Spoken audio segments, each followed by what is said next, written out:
vous avez donc pris au mois de mai dernier donc le premier arrêté anti-pesticides, avec la première zone de non-traitement en France, interdisant les pesticides à 150 mètres. On en est où de toute cette histoire? Et puis racontez-nous un petit peu tout ce qui s'est passé autour de cet arrêté, cette aventure pendant l'été, cette mobilisation et tout ce qu'il en est, et puis les suites de tout ça, après les deux décisions qui ont été prises au tribunal administratif de Rennes, d'abord de suspendre votre arrêté, et puis ensuite de le juger non conforme à la loi. Oui, donc ici on est dans une commune qui s'appelle Langouette, qui est une toute petite commune rurale au nord de Rennes, qui s'est engagée il y a une vingtaine d'années, très exactement, dans la question du développement durable. Et parmi les questions du développement durable, il y a une question fondamentale qui est celle de la santé, et de la santé publique. On a fait plein de choses, notamment on a créé des lotissements sociaux très écologiques avec une protection, une qualité de l'air intérieur tout à fait considérable. Nous avons supprimé les produits phytosanitaires dans l'entretien des espaces publics. Et nous produisons 100% de notre électricité par panneaux photovoltaïques. Nous avons réussi à faire une école aussi de haute qualité environnementale avec des facilités d'apprentissage énormes en termes d'acoustique, en particulier pour les enfants. Et dans ce village qui évolue vers l'écologie sociale, on s'est retrouvé avec une difficulté, c'est qu'une partie de notre monde agricole évolue à l'envers de la commune, c'est-à-dire s'engage dans une agriculture laitière intensive, qui existe depuis longtemps ici, mais il s'engage de plus en plus et de plus en plus fortement, même si un certain nombre d'agriculteurs, et parmi de vieilles familles de Langouette, se sont convertis en bio à la faveur de la succession des parents.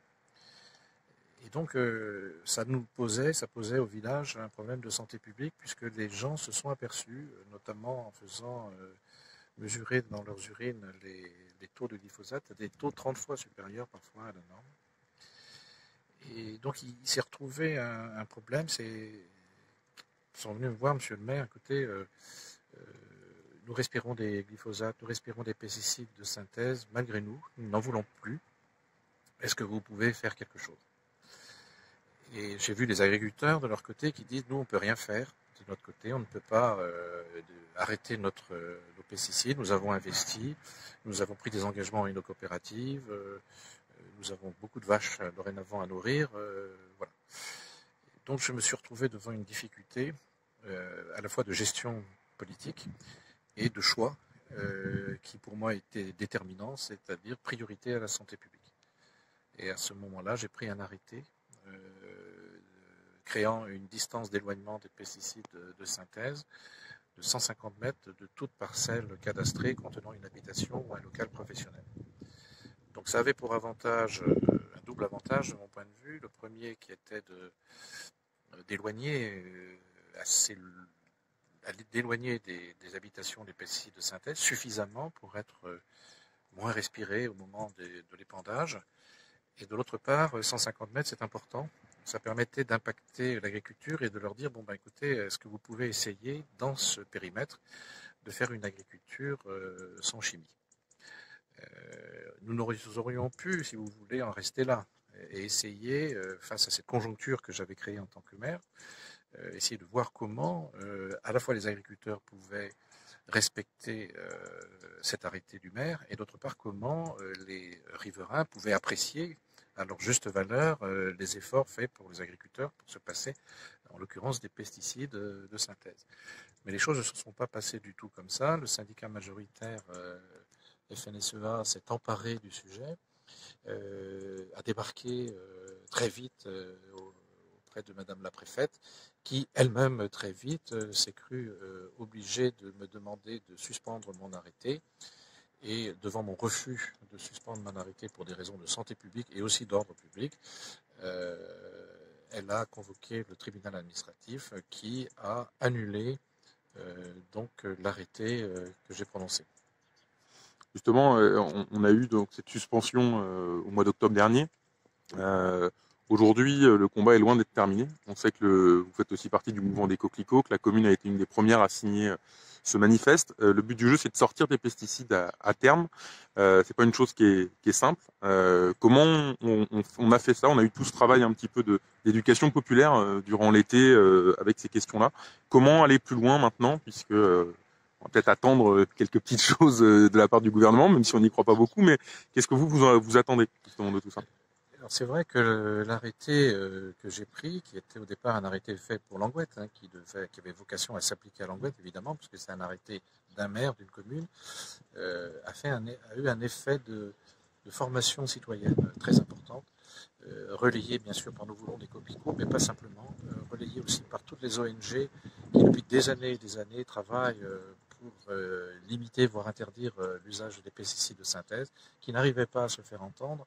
Et le fait qu'un maire prononce un arrêté de ce type a interrogé le citoyen, interrogé la presse, qui s'est demandé mais comment se fait-il qu'un maire puisse être comme ça, obligé de protéger sa population face à une carence avérée de l'État à le faire.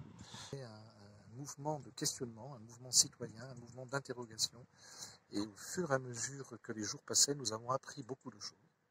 Nous avons appris des choses de plus en plus inquiétantes, je dirais, sur notamment les conditions de mise sur le marché de ces produits, qui essentiellement sont mis sur le marché sur la base déclarative des producteurs de pesticides. On s'est aperçu à quel point les coopératives étaient attachées aux pesticides de synthèse justement parce qu'elles les vendent et qu'elles se font beaucoup d'argent sur cette vente. On s'est interrogé aussi sur le fait que pratiquement plus on utilise de pesticides, en tout cas plus on cultive avec des pesticides, moins le rendement de la ferme est important pour le revenu des agriculteurs. C'est important pour les volumes, pour la production de protéines. Il y a une augmentation à cause des pesticides de la rentabilité, enfin pas de la rentabilité mais de la production. De l'exploitation agricole, comme ils disent. Mais par contre, le revenu, lui, des agriculteurs, lui, n'évolue pas à la hausse, est un revenu très bas. Et pourtant, il continue comme prisonnier un peu d'une agriculture dans laquelle la société les a mis. Et je pense que c'est à la société aujourd'hui de les sortir de cet enfer qui est aussi le leur, qui est l'usage des pesticides de synthèse dans leur métier. Au-delà de cette question des pesticides, Languette a aussi beaucoup travaillé sur l'écologie populaire et sociale. On sait que pour vous, en fait, les deux sont indissociables, populaire et social. Comment on fait justement pour faire que Languette ne soit pas qu'un îlot dans cette logique-là, mais que ça devienne plus que ça, en fait, et que ce modèle-là se généralise? Comment on fait pour faire ça?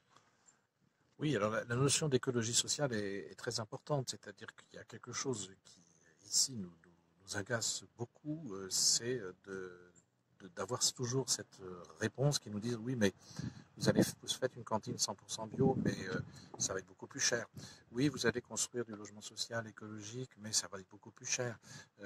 Donc on met écologie aujourd'hui avec richesse, avec moyens de se payer l'écologie.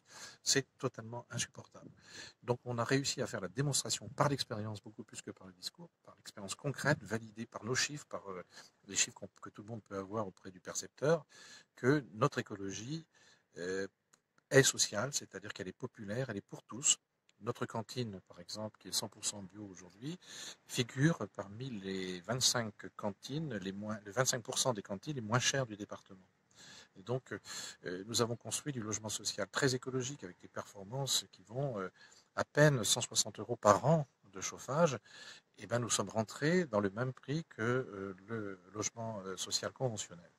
Et tout est comme ça, tout est à l'avenant. L'écologie ne peut être que sociale, sinon elle n'a aucune raison d'être.